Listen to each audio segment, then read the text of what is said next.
All right, so it's been a little while since I did a site update, and clearly there's other things going on in the world, and no, I'm not going to talk about it, and no, I'm not going to do a home workout routine because there's a million of those. So I thought I'd write about something that's been kind of running through my head, which is I want to talk about essential fatty acids.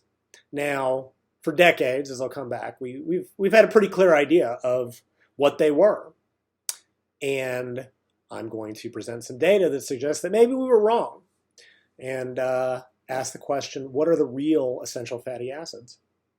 So background, what is an essential nutrient, right? This is one of those things that gets a little bit confusing. And the reason being that we can define things as physiologically essential and nutritionally essential, right? Physiologically essential nutrients are the ones that your body requires to function, to survive, etc. Nutritionally essential nutrients, have to come from the diet for various reasons, right? And here's the criteria for an essential nutrient. One, the substance is required in the diet for growth, health, and survival. Its absence from the diet or inadequate intake results in characteristic signs of deficiency, disease, and ultimately death. Growth failure and or characteristic signs of deficiency are prevented only by the nutrient or specific precursor of it, not by other substances. Right? So something else can't be made into that. Below some critical level of intake, growth response and or severity of signs of deficiency are proportional to the amount consumed. The substance is not synthesized in the body and is therefore required to be obtained from the diet for some critical function throughout life. Okay, so that defines a nutritionally essential compound, right? Vitamin C is an easy example. Some species do make vitamin C. I believe gorillas can do it. Humans cannot. And if we do not have vitamin C intake at all or sufficient intakes, we develop disease conditions. And this happened during the pirate days with scurvy. And nobody knew why. And then they found that providing citrus fruits prevented it, right? Vitamin C is an essential nutrient. It's both physiologically essential, but it's also nutritionally essential. In contrast, we might look at something like dietary cholesterol, right? It is physiologically essential. Plays a number of roles, used for hormone synthesis, production, yada, yada, yada. However, it is not nutritionally essential. When you eat less, your body makes more. When you eat more, your body makes less, right?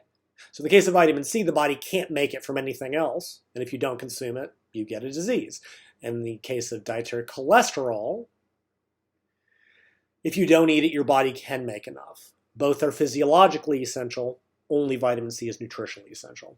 Okay, so as another example, about half of the amino acids are considered essential, right? The body can't make them or can't make enough of them. Whereas about the other half of the amino acids are non-essential or inessential nutritionally. The body can make them from other compounds, right? This is kind of a moot point because pretty much all dietary proteins, with rare exceptions, have all of the amino acids to begin with. But listeners, you probably remember the big push for essential amino acids, supplements that contain only the ones that are required. The diet provides both, but we only need about half of them. Now, I want to mention something related called conditionally essential nutrients. Right? These are still physiologically essential, but they're only conditionally nutritionally essential. And usually this is something that can be made in sufficient amounts by the body under normal circumstances, but can't under others, right? So under specific conditions, it becomes conditionally nutritionally essential. Typically, these are disease states, pathologies, certain genetic defects, but there are exceptions. One paper I looked at mentioned that vitamin D could be considered conditionally nutritionally essential, right? We get it from the diet, but if we go out and get direct sunlight, our body makes plenty of it. But if you're in a situation where you don't get much sunlight, can't get much sunlight, or whatever, vitamin D becomes conditionally essential. You must get it from the diet under that specific condition. I'm not going to bother with conditionally essential nutrients anymore. I just bring it up for, again, for completeness. All right, so what are the essential nutrients? Nutritional research spent like a century trying to hash all this out, right? Starting in the early 20th century. What were the essential nutrients? And it's not easy to do. Ideally, you give a diet that has every nutrient except the one and see what happens. Then you provide it back and see if it fixes the problem. It's a bitch to do, and I'm sure early nutritional scientists it's a big headache for them. So we know most of them, right? Water, sufficient dietary energy or calories, the essential amino acids. There's a laundry list of vitamins that are nutritionally essential, the B vitamins, et cetera, et cetera. Minerals such as calcium, zinc, magnesium. Ultra trace minerals like you'll see strychnine listed and stuff like that, vanadium. There's still some that are debated. Like, I think more so in the ultra trace minerals where it's like, are they essential? Are they only beneficial? Will you die without them? When you're typically talking about microscopic intakes, it's more of a scientific question than a practical one. One thing you might note, I didn't list carbohydrates. Carbohydrates are not nutritionally essential. They never have been. Your body can make, under low carbohydrate diet, as I've written about in my books, your body can make enough from other sources. Some amino acids can be converted to glucose, lactate, glycerol.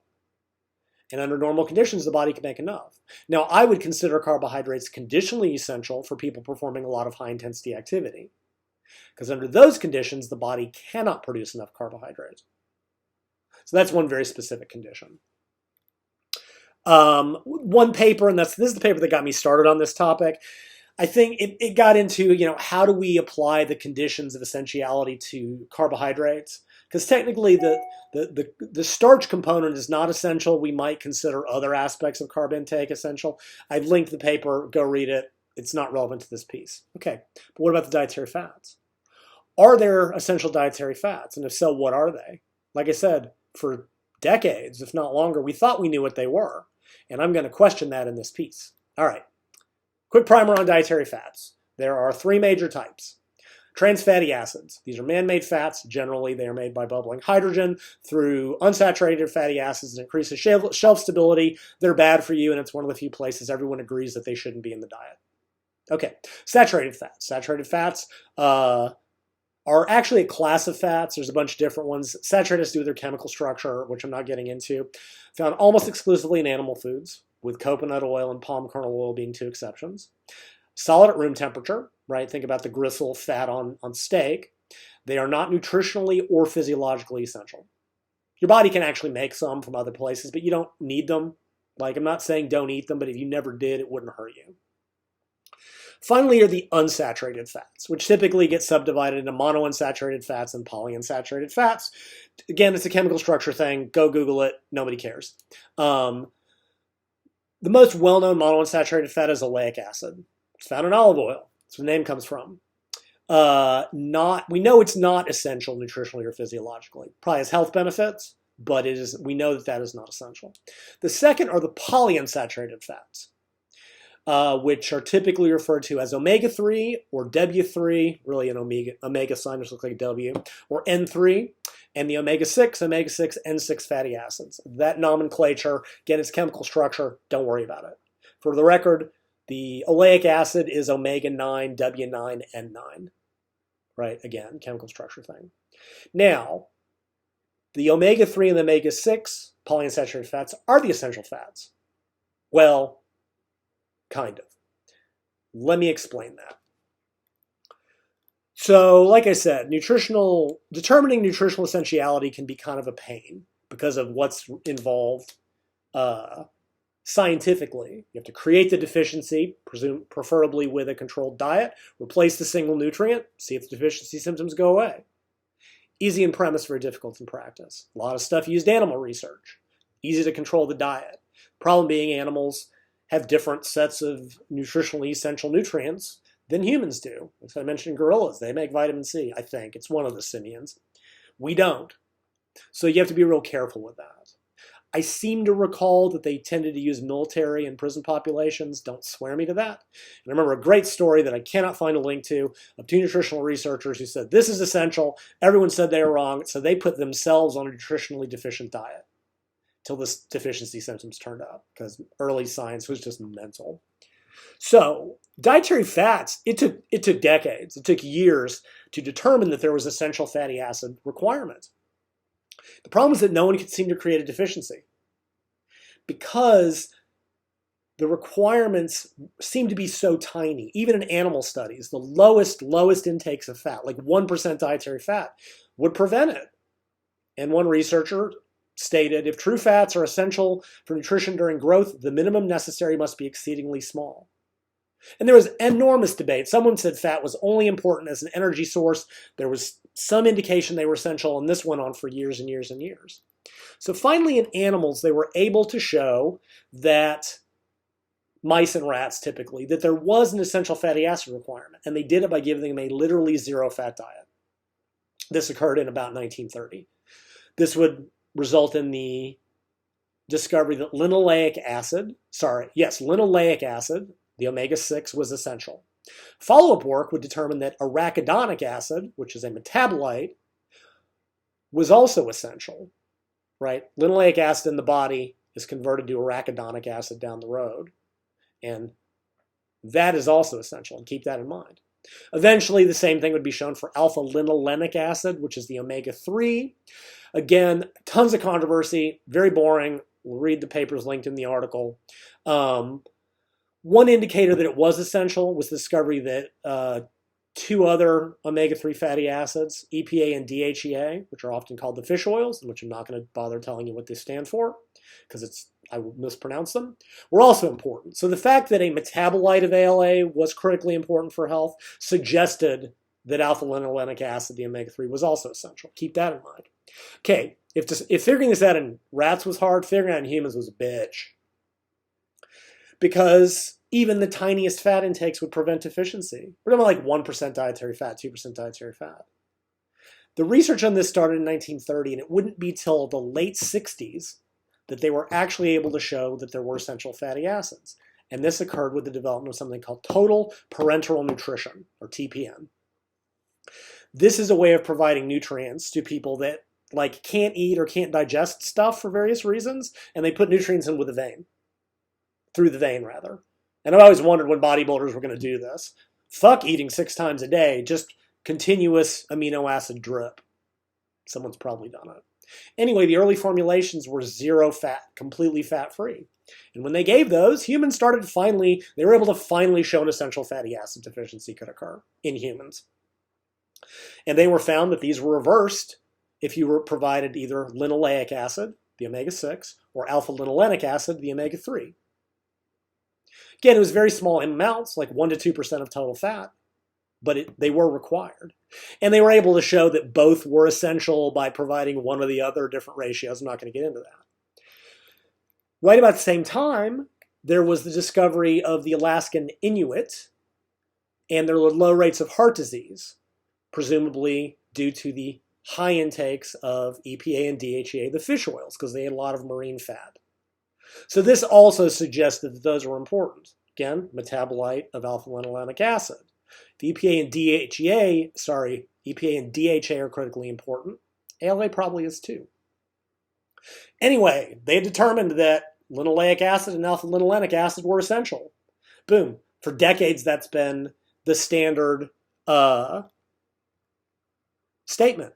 Nutrition textbooks all say it. I've said it in my books and articles. Everybody says it. But is it true?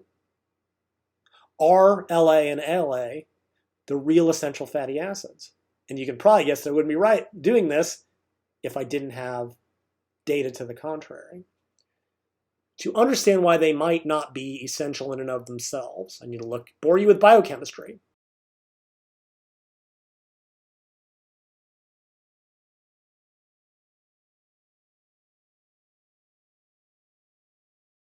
So like I said, linoleic acid and alpha-linolenic acid are converted to other compounds in the body. Linoleic acid, arachidonic acid down the road. Alpha-linolenic acid, bunch of stuff, including EPA and DHEA, the fish oils.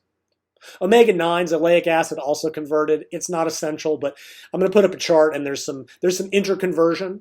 And importantly, they share the same enzymes, which with complicated names like desaturase and elongase that are changing the structure. And what this means is that excess amounts of one can impair conversion of the other, and I'm not getting into that because it's super duper complicated and it's not really that relevant. Okay, so like I said, linoleic acid to arachidonic acid, alpha-linolenic acid to EPA and DHEA. And we know that those are important. Among other reasons, ALA and EPA DHA are converted to something called eicosanoids, short-lived fatty acid molecules, do all kinds of things in the body. Some of these are involved with inflammation, and I'm sure everybody listening to this has heard that arachidonic acid creates inflammatory eicosanoids, and EPA and DHEA can make anti-inflammatory eicosanoids, and there's a bunch of concern about the ratio of those in the diet and our evolutionary diet. I'm not getting into that either, but it just points out that those compounds are what are converted. Without those, you don't get eicosanoid production. They have other effects in the body. They can be incorporated into tissue, right? There's a lot of interest in fish oil, omega-3 incorporation into skeletal muscle tissue, affecting cell membrane, flexibility and permeability and insulin sensitivity. They activate gene expression. But it's those specifically. It's ALA and the EPA DHA, not the parent compounds, that are doing this. So, the take-home point. Linoleic acid, alpha-linolenic acid are converted downstream to metabolites that we know are important. And this raises the question, what's essential? Is it the LA and the ALA, the parent compounds, or is it the metabolites? And the answer to this kind of hinges on two separate questions. The first is, does the parent fatty acid have an essential role outside of its metabolites? And I'm not going to get into this into detail because I skated on it when I did the research. In all the review papers I read, only one mentioned that linoleic acid might have its own independent role. It really did seem that by and large, their primary role was to provide those metabolites. And working this out would be a pain in the ass. You'd have to provide the parent compound, block conversion, or you can just give the metabolite and see what happens there, and that's usually what they do. Not getting into that. The number two question is, does the consumption of the parent fatty acid provide enough of the essential metabolite? And that, to me, is really what this hinges on. Because if they can, it's kind of a semantic irrelevancy. And if they can't, if just consuming linoleic acid or alpha-linolenic acid doesn't produce enough of what we know is essential, then maybe they aren't the essential fatty acids because they're not doing a good enough job. And I'm going to focus on that one. So first, let's look at the easy one, the metabolism of linoleic acid to arachidonic acid. I've found two different statements about this. One said that there's always enough linoleic acid in the diet to produce sufficient arachidonic acid. Linoleic acid is also stored in fat cells. About 10% of your, and I read somewhere and I couldn't source it, that we have like the previous year, like we have like a year's intake of linoleic acid stored. When you diet, it gets dumped out. So like you could not consume any of that for a while and you'd be fine. Another paper looking at a little bit different thing was looking at tissue levels of arachidonic acid and showed that vast intakes, variations of intake of linoleic acid didn't impact on that.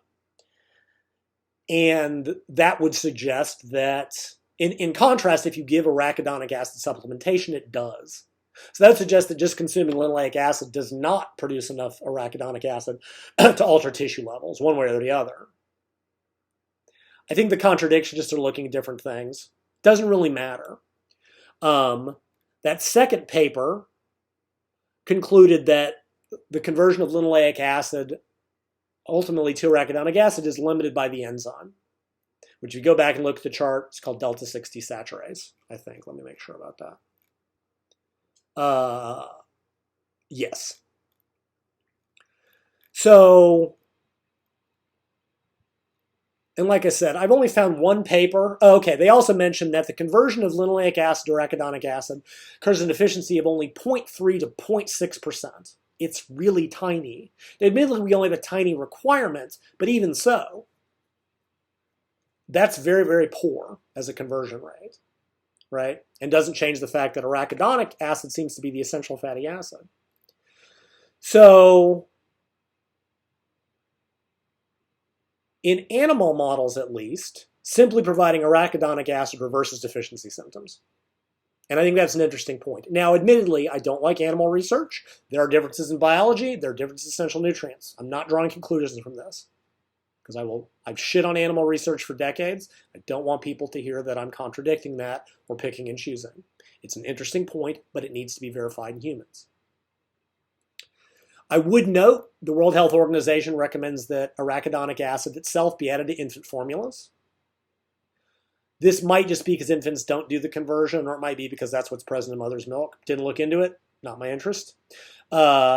Importantly, arachidonic acid alone has been shown to improve various types of neurological function.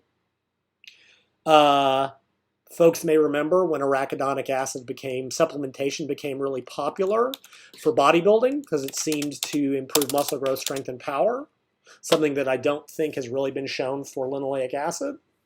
But all this really points out is that arachidonic acid is important, not whether it's essential or more essential, or whether it's the truly essential omega-6 fatty acid. I'll come back to this. All right, so let's look at the one that's both harder and easier. What about the metabolism of alpha-linolenic acid to EPA and DHEA? Like I said, this got really great interest in this. It was shown that the Alaskan Inuit, very low levels of heart disease, despite high levels of fat intake, mainly because their fat was coming from marine oils, fish oils, fatty fish. I had a friend in Alaska who told me once that a dessert they eat up there is berries mixed in whale blubber. Yum. Anyway, initially they thought that EPA was doing the heavy lifting for heart disease. Later it was determined that DHEA was probably more important. DHEA also plays critical roles throughout the lifespan, not the least of which is in neurological function and brain development. DHEA is the primary structural fat in the brain, and without sufficient amounts, fetal growth and childhood brain development is impaired. This really suggests that fatty fish were an important part of our diet, right? There's all kinds of theories about what allowed humans to develop our big brains, and if you get bored, look up the aquatic ape hypothesis, suggesting that humans evolved at a land-water barrier and ate lots of fish. Most people say dismiss it, but it's still fun to read about. Pregnant nursing women have been recommended to get several grams of omega-3s with 100 to 300 milligrams per day of DHEA to ensure optimal brain development. Me, I've been recommending 1.8 to 3 grams of combined EPA DHEA for like over a decade now, and that would provide more than enough. In that vein, one paper pointed out that consumption of alpha-linolenic acid, the precursor compound, doesn't seem to have a major effect on cardiovascular health or inflammation. Both of these we know occur with EPA and DHA intake. Gotta make the mistake the whole way through. ALA supplementation doesn't seem to have much relationship with changes in EPA and DHA levels in the body. Why? Well, it's because the conversion is shit. I've written about this years ago, and the conversion of alpha-linolenic acid to EPA and DHEA is just awful. The conversion to EPA is about 8% efficient, and the conversion to DHEA is an almost insignificant 0.1%. That's in men. Women convert a little bit better, like I talked about in the women's book. And the conversion goes up when they're pregnant, which makes sense. They need to make more DHEA for the baby brain, and this is assuredly due to estrogen. But that doesn't change the fact that it's extremely low. Since I wrote Rapid Fat Loss in 2004, I have actually said that flax oil, which is a primary source of alpha-linolenic acid, is a very poor supplement because the conversion to what we care about is so low. Preformed fish oils or a fish oil liquid such as Carlson's are vastly superior. If you like fatty fish, eat it. I find that that's very cultural, whether people have a taste for it or not. If you like fatty fish, it might be a little better. If not, preformed fish oils or fish oil liquid. Flax oil is not going to get the job done. So let's start to wrap up. I got 2 more data points. The first is a 1999 review, and it's weird, there's no more recent work on this, that looks at all these biochemical pathways and all the data at the time, and states the need for arachidonic acid almost certainly is the primary reason why N6 PUFA are essential. And they say primary, it's the only paper that mentioned another role of linoleic acid, which is in the lipid layer of the skin. But basically they're saying that the reason we need linoleic acid is to produce arachidonic acid, at least primarily. Similarly, it states Under ordinary conditions, DHEA is the most abundant N3 polyunsaturated fatty acid contained in the tissue, especially in the brain and retina. For this reason, it seems more likely that DHEA rather than EPA is the essential omega-3 component. Just saying a little bit of a different thing, but really the same, right? EPA and DHEA are both critical. DHEA, which can be reverse converted to EPA, is really the most essential one. But alpha-linoleic acid, the parent compound, is converted very poorly. So the second paper is the one that kind of got me on this topic, although it was referenced in a different paper talking about essential nutrients. Their paper is titled The Essentiality of Arachidonic Acid and Docosahexaenoic Acid, which is what which is what DHEA stands for. EPA is eicosanopentanoic acid or something like that. Don't worry about it. It reviews all the stuff I've already talked about. But then they describe their clinical experience using total parental nutrition in pediatric patients. Now look, not saying pediatric patients are a perfect comparison for adults any more than animal research is to humans. However, DHEA is arguably more important for growing babies and children due to the requirement for brain development. Like I said, I want to see this shown in humans as well. But what they describe is their use of a fish oil lipid emulsion in their total parental nutrition, containing only arachidonic acid and DHEA. No linoleic acid, no alpha-linolenic acid, linolenic acid. Only what appear to be the key metabolites. And while others raised concern that that would cause an essential fatty acid deficiency, they found no indications of such. Growth was the same, so indirected blood markers were fine. Those two were able to completely supply their patients with all they needed. So what are the real essential fatty acids? Let's sum up. Okay, 1, some nutrients are essential because they must come from the diet because the body can't produce enough of them. We know that's the case for the N3 and N6 fatty acids. Even though it took decades, it was established in humans that there is an essential fatty acid requirement. Initially, the essential fatty acids were felt to be omega-6 linoleic acid and the omega-3 alpha-linolenic acid. But as much as anything, the data seems to point that those two parent fatty acids exert most of their effects, if not all of their effects, via the conversion to the downstream metabolites arachidonic acid and EPA DHA. Other than the one mentioned, it's questionable if they play any direct role themselves. Whereas arachidonic acid and EPA DHA seem to be the reason for the apparent essentiality of those compounds. The conversion of linoleic acid to arachidonic acid may or may not be sufficient depending on what paper you read and what you're looking at.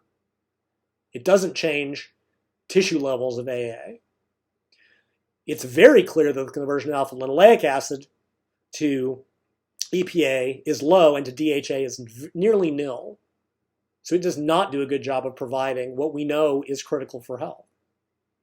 One older review states that the primary role of linoleic acid is to provide arachidonic acid, and that DHEA is certainly the essential compound rather than EPA or ALA. And limited clinical evidence suggests that providing nothing more than arachidonic acid and DHEA will present essential fatty acid deficiency. So from the standpoint of providing what we know is critical and essential, linoleic acid and alpha-linolenic acid don't seem to get the job done. It's questionable how much, if they have an independent role in human health. This would lead me to conclude that linoleic acid and alpha-linolenic acid are not truly the essential fatty acids. Rather, they only act as generally poor precursors to the truly essential fatty acids, which I would conclude are arachidonic acid and DHEA alone. God almighty, DHA alone. I think those are the real essential fatty acids. Now, future research may confirm this or dispute it. I really want to see it tested in adults in some functional fashion. And maybe it has been, and I didn't come across the papers. But it needs to be confirmed in adult humans. But I suspect if you consumed only those two, you would not only not get an essential fatty acid deficiency, it would provide all the benefits that you need. Now we just need a supplement company to jump on that and see what happens.